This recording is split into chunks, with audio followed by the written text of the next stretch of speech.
Hello, in this screencast, I'm going to run you through the calendar we are using for scheduling all our tasks. Uh, this shows up on the web page under facts, when is all this happening, and this is a widget. The view on this is not great. If you click on this, you can see all the individual entries. This is a widget for Google Calendar, which is what we're using. So in order to give you a monthly view, which makes it easier to get a high level view, we have created this slide which just captures everything. You can't click on this, but you can click on this for individual details. So let me go back to the Google Calendar and walk you through our um, essentially how to read this calendar so it's easy for you to follow us. The color coding scheme, again, red is meeting with someone, green is reading and stuff we can do sitting at home, blue is stuff we do when we are running around, and orange is actual work on the land. So this is a specific task, so it's work on, so it's just, one time slot, so work on the timeline calendar, which we have done. Then we have something called financing, where we are setting up a bank account and credit card to finance this job and to track our expenses. It obviously doesn't take 2 weeks. What this means is get this job done over the period of these 2 weeks. Most of the work will be limited to weekends, as you can see. So we have some kind of control over our life, and it doesn't spill into our regular work life. But some have to be done over the weekdays, like financing or attending this woods in the backyard activity.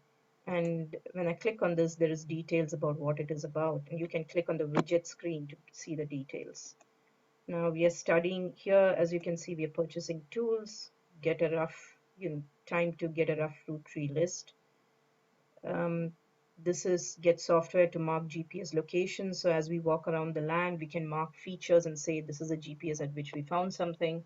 This seems like a small task, but we have realized we have so many things to do, we are forgetting things. So some of it helps to actually put everything in writing, even if it sounds trivial.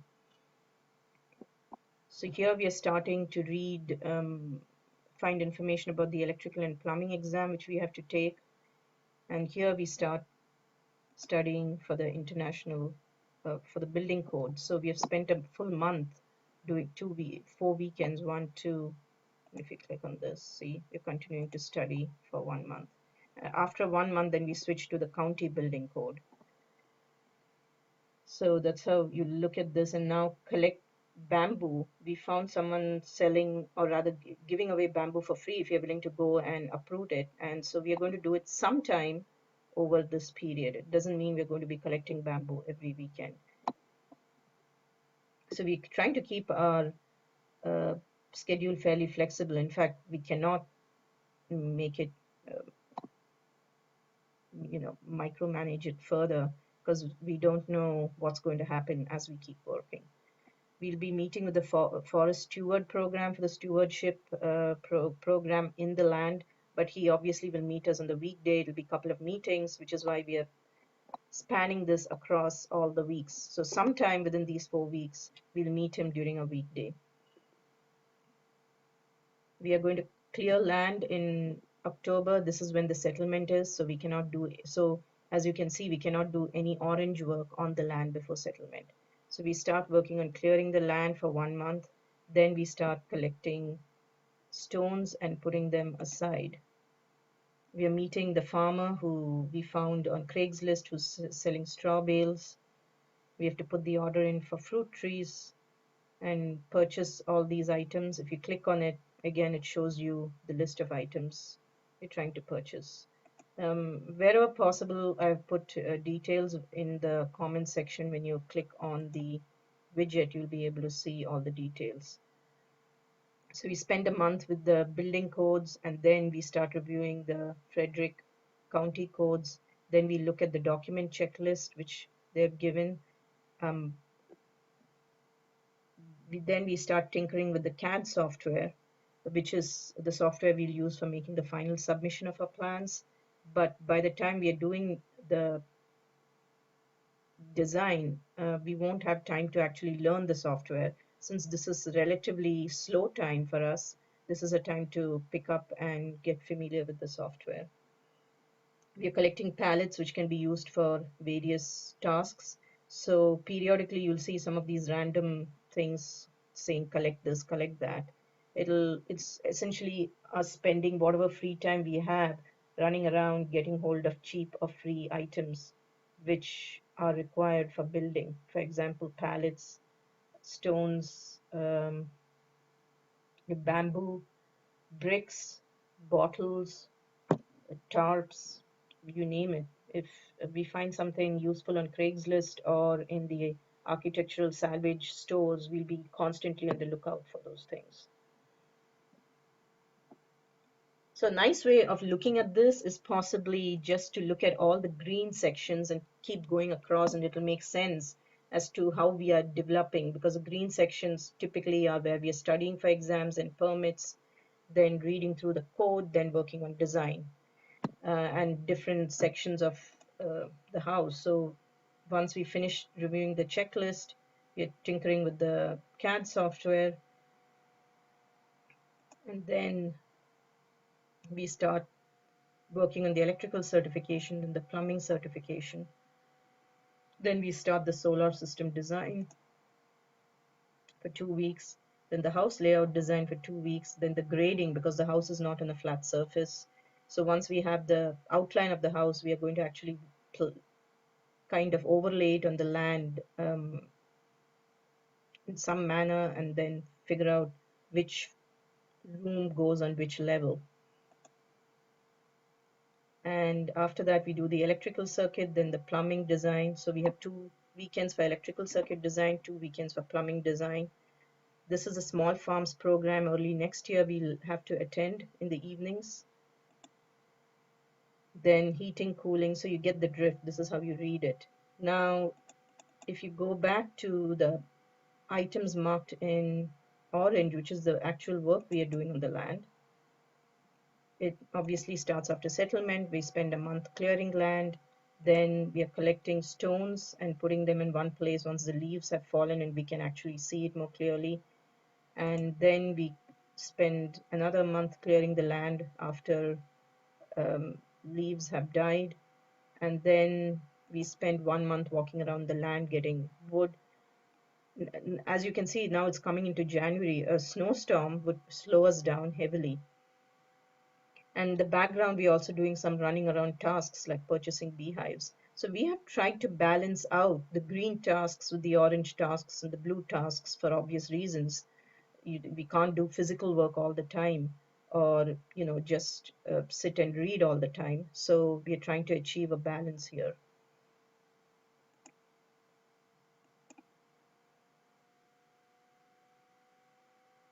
So come March, we are starting to source things. So when we say source, this is scanning Craigslist and going to the architectural salvage stores.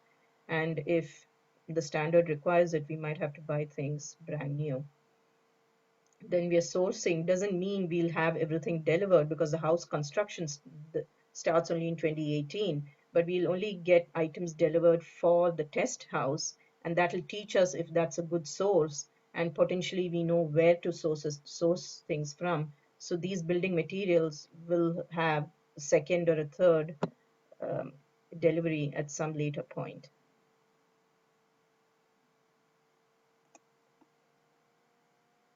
Now, some items here you'll be surprised, it's called build gate. So building a small gate for the vegetable garden. We don't have to do it on the land. So whatever work can be done sitting at home here in at our house, we will try and do that as much as possible. Especially this is winter, and chances are there'll be quite a few weekends which will be a washout. Now, as the weather warms up, is when we start planting the fruit trees. This could change a little depending on when we actually receive the fruit trees and we start preparing the ground. We are winding up attending the small farmers program, and we have already gone to the seed exchange in January here.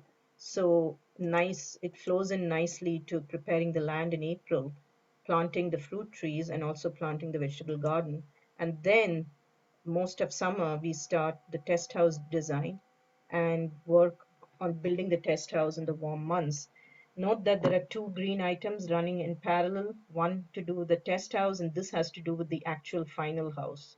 So by the time we finish the design of the house in July or August, we are kind of winding up construction of the test house so that anything we can think of in the design process will be tried out in the test house. So here we start building the test house foundation. The test house is going to be 150 square feet. And then we're building the walls, the cob walls, the straw walls. So we are trying everything out in the test house. And in parallel, now we are starting to obtain materials for the final house while we are continuing to draft the design. And in August, we'll make the first submission of the draft of design here. And these first draft of design is where we're using the CAD software, which we worked on earlier, to document everything, submit it by August, hopefully get feedback and do a resubmission later and get it approved by December so that we are ready to start with the septic in early 2018 and then start building the house. So our 1 year time clock starts as soon as our plans are approved and our permits are given to us. So come September, we are building the roof of the test house. This is assuming the walls are able to dry pretty well. Then we plaster the walls, and so as of November, we are submitting the final plans, and hopefully in a month they will turn around and give us an approved plan. Their turnaround times are apparently pretty quick. It's 1 or 2 weeks for complete designs. We're spending a month on bookcase design because we are going to be using a hidden bookcase as a door. Not sure where, but we just like the idea. So as you can see in red, we'll have to meet the septic installer, and this goes on sometime in Jan. It could be a bit later. It can't be done when there is heavy snow, so it's sometime then. And house layout on the ground, you essentially have to put sticks and stones on the ground to kind of draw out, overlay a top view of how the house is going to fall on the land. And then we will call a person who will probably dig and level the land in March. And we want the septic done before we start doing this so that all the work of the septic is not in the way or doesn't run over us site which has been prepared for the house. And come as we start May and it gets warm, we start building the walls of the house. So this is site preparation, which would include leveling and foundation. So wall building goes on for 4 or 5 months all through summer. And this is what we talked about is this is when work is going to be extremely intense. And we are hoping that we can take 2 or 3 weeks continuous and quite a few long weekends to speed up this building. There isn't much after this because well, time will tell how things are progressing, how the walls are drying, if we have met problems along the way, and these will get filled up further down the line. So hopefully this makes sense and you can keep track of what we are doing. The slideshow is probably not get updated that often, but what you see on the widget is actually real time, what's on the Google Calendar. So this here is real time. This will get, I'll update these snapshots periodically.